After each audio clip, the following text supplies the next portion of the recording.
ẹ kú àsìkò yìí bẹ́ẹ̀ ṣe ń gbọ́ wá. ọ̀rẹ́ yín là jẹ́. Sanfatis FM ló ní ká kí yín o. ọ̀rẹ́ yín là jẹ́. bẹ́ẹ̀ ṣe ń gbé tó yìí ẹ mọ̀ bá wa pín. ọ̀rẹ́ yín là jẹ́. kórè jìnnà kó kárí ayé o. ọ̀rẹ́ yín là jẹ́. kọ́mọdé lè gbọ́ kágbà ó lè gbọ́. ọ̀rẹ́ yín là jẹ́. ọ̀kan òjọ̀kan ètò tá a mú wá fún yín. ọ̀rẹ́ yín là jẹ́. lórí ìkànnì Sanfatis FM. Sanfatis FM ìròyìn ajá balẹ̀ kọ́ńbọ́ọ̀kì ètò ìlera ọ̀rọ̀ àṣà àti ìṣe ètò àgbẹ̀ àti ọ̀gbìn gbogbo eré ìdárayá àti eré ayò ọ̀rọ̀ ìṣítí tó tọ́ nípa ẹ̀sìn Sanfatis FM fàlàyé síwájú tàbí tẹ́ ẹ bá ní ọ̀kan ọ̀jọ̀kan tẹ́ ẹ fẹ́ bá wa ṣe ẹ kàn sí wa látòrí www.sanfatisfm.com bákan náà lẹ́lẹ́ pè tàbí kẹ́ WhatsApp +447-946-313-160 Sanfatis FM òkè láyé tiwa. mo kí gbogbo ẹ̀yin olólùfẹ́ Sanfatis Radio káàkiri orígun mẹ́rẹ̀ẹ̀rin àgbáláyé adúpẹ́ lọ́wọ́ yín fún gbogbo fúnra wa tí ń bẹ ní ìkànnì YouTube wa bẹ́ẹ̀ tí ń bá wa pín tẹ́ ń subscribe tẹ́ dẹ̀ ń bá wa share rẹ̀ ẹ ṣé gan ni. ìṣẹ̀lẹ̀ èyí ló tún jẹ́ ohun kàyéfì àṣírí tuntun tó tú látẹnu General Ali Kevi tó jẹ́ ọ̀gá ológun ọmọ ogun orílẹ̀-èdè Nàìjíríà.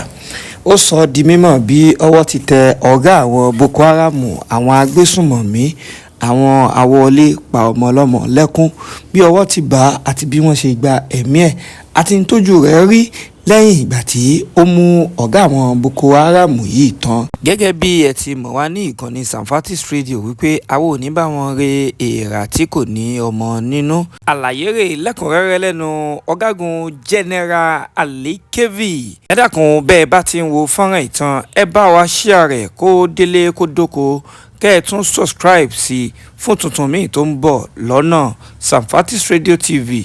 ẹ ṣé gan o. These are live ammunition. Yes. From machine guns. These are from machine guns. This is what was used. And this is Nigerian military. This is Nigerian military.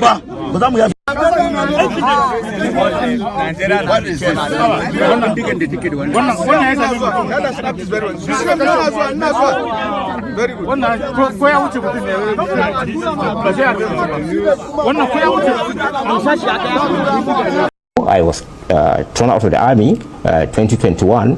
So I don't know. When you say you were thrown out, what do you mean? I was compulsory retired. Right. You know, I mean, there was an operation which I led, the operation service-wide, the counter-terrorism, you know, to arrest those terrorism financiers, if you recall. Right. It was all over celebrated by even the former president, the former Attorney General Minister of Defense, when this came out and said we arrested, we picked the terrorism financiers, sponsors, all that.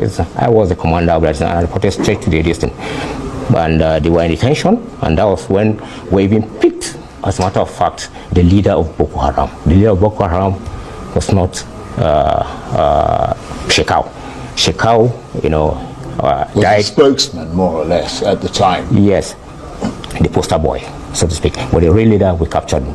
And incidentally, or ironically, he's not even a Nigerian, but he claimed he's been in Nigeria for some time, but he's not a Nigerian. So, anyway, we arrested those guys, and they were in detention. We were collaborating with so many countries, about 3 countries, a key Western country, the United Arab Emirates, and we got a lot of intelligence from them. We picked those people. Some were picked from the battlefield, from the front line. Some were even outside the country. We picked them, and they were in detention. And then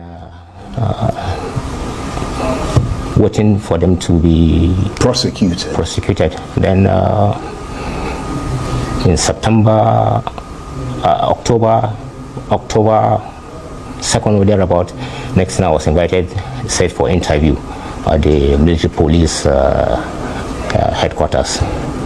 And I went there on the 18th, and I was arrested myself and detained in a cell. What for?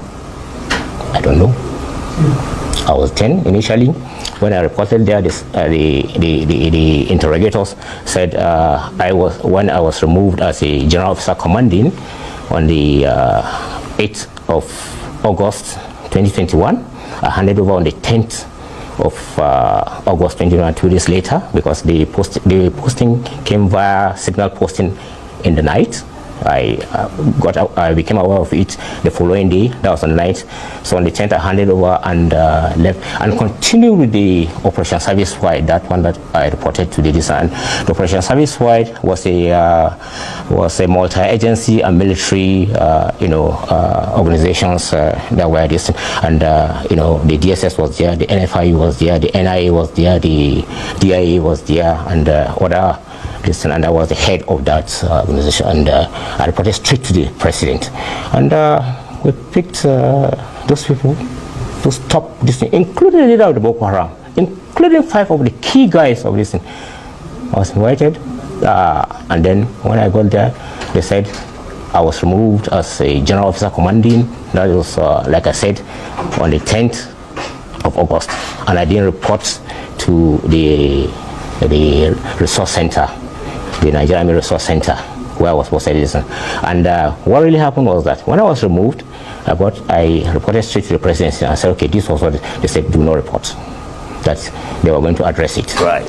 And so I didn't know it was set up. They kept on this thing. I tried to report, they refused to this thing. The former president is there. There are people there in the president. Nigeria just got hit with a bombshell revelation. A former top army general says after capturing the real leader of Boko Haram, he wasn't rewarded. He was forced into early retirement, arrested, and locked up in solitary confinement for 64 days. This isn't a movie. It's the shocking testimony of Major General Danjuma Ali Kefi, a man who once led some of Nigeria's most elite counter-terror operations. And now he's written a letter to President Bola Ahmed Tinubu, blowing the lid off what he claims is a deep, dangerous betrayal inside the system. Ali Kefi isn't just any officer. He's a seasoned military leader who once commanded the 1 division of the Nigerian army and led a powerful anti-terror task force code-named Operation Service Wide. This task force wasn't your regular patrol squad.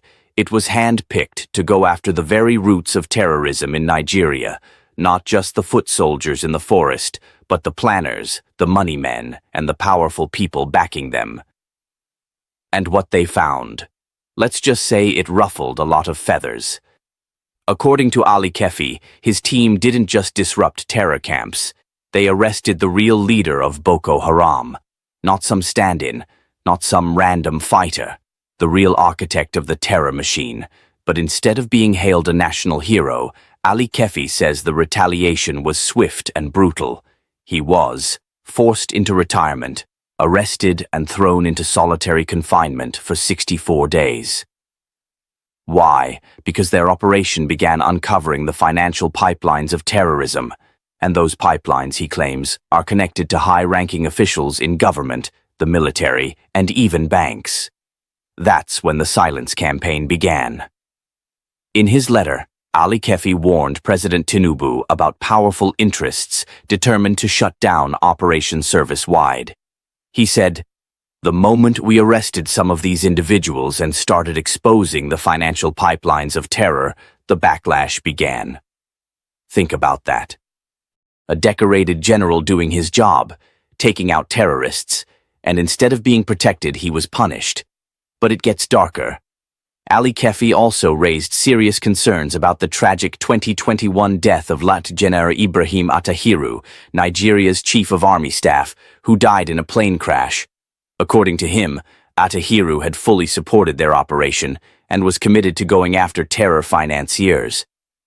Ali Kefi didn't make direct accusations, but he suggested that Atahiru's death should be re-examined.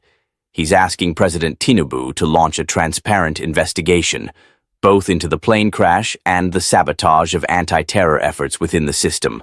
That's a serious request. And it raises the question, was Nigeria's top general eliminated because he was getting too close to the truth? Now, Ali Kefi is speaking out, not just as a soldier, but as a whistleblower. And it's shaking up Nigeria's political and military circles. Because if his claims are true, it means there are terror sponsors operating at the highest levels. The system is silencing heroes, not celebrating them. And Nigeria's fight against Boko Haram is being deliberately sabotaged from the inside. This isn't just a security issue, it's a crisis of trust. So far, the federal government has remained silent. No official statement from the presidency, no military response, just silence. But Nigerians are already talking, online, offline, everywhere. If brave officers like Ali Kefi are being punished for doing their jobs, who is really benefiting from this endless war on terror? And more importantly, can Nigeria ever win this war if the enemies within are stronger than the enemies outside? We salute Major General Ali Kefi for having the courage to speak out. But now the ball is in President Tinubu's court. Will he investigate these claims? Or will this be another story that disappears in the shadows? The truth must come out for Nigeria's future, for our soldiers, and for every innocent life lost to terror. Let us know what you think in the comments. Should there be a full investigation into General Ali Kefi's claims? Do you believe he's telling the truth? And what should be done to those sabotaging Nigeria's fight against terrorism? Drop your thoughts below. Don't forget to like, subscribe, and follow for more fearless reports that tell it as it is. Yeah, bang bop pekele pekele. Yeah, bang bop pekele pekele. Yeah, bang bop pekele pekele. Yeah, bang bop pekele pekele. Ẹ má yà sọ́tún, ẹ má yà sósì. Ẹ má yà sọ́tún, ẹ má yà sósì. Ẹ má yà sọ́tún, ẹ má yà sósì. Ẹ má yà sọ́tún, ẹ má yà sósì. Sanfatis nẹ jẹ́ ká lọ. Sanfatis nẹ jẹ́ ká lọ. Sanfatis nẹ jẹ́ ká lọ. Sanfatis nẹ jẹ́ ká lọ. Ó yá o, ẹ bá wa dòwò pọ̀ kájọ ṣoríire. Ó yá o, ẹ bá wa dòwò pọ̀ kájọ ṣoríire. Ó yá o, ẹ bá wa dòwò pọ̀ kájọ ṣoríire. Ó yá o, ẹ bá wa dòwò pọ̀ kájọ ṣoríire. ní Sanfatis FM ọmọ aládé ni wá gbogbo ìran káràkátà tó ń ṣòwò gbogbo fílílẹ̀ yìí tà ní tàbílẹ̀ oúnjẹ aṣọ tàbí ìwé ewébẹ̀ ẹran kódà bó jẹ́ pọ̀nmọ́ ẹ kàn sí wa ní Sanfatis FM lónìí lágbóhùn tẹ́ǹtà fàyè gbọ́ ẹ̀kúnrẹ́rẹ́ àlàyé síwájú sí i ẹ pè tàbí kẹ́ WhatsApp +447 946 212 160 Sanfatis FM òkè láyé tí wá.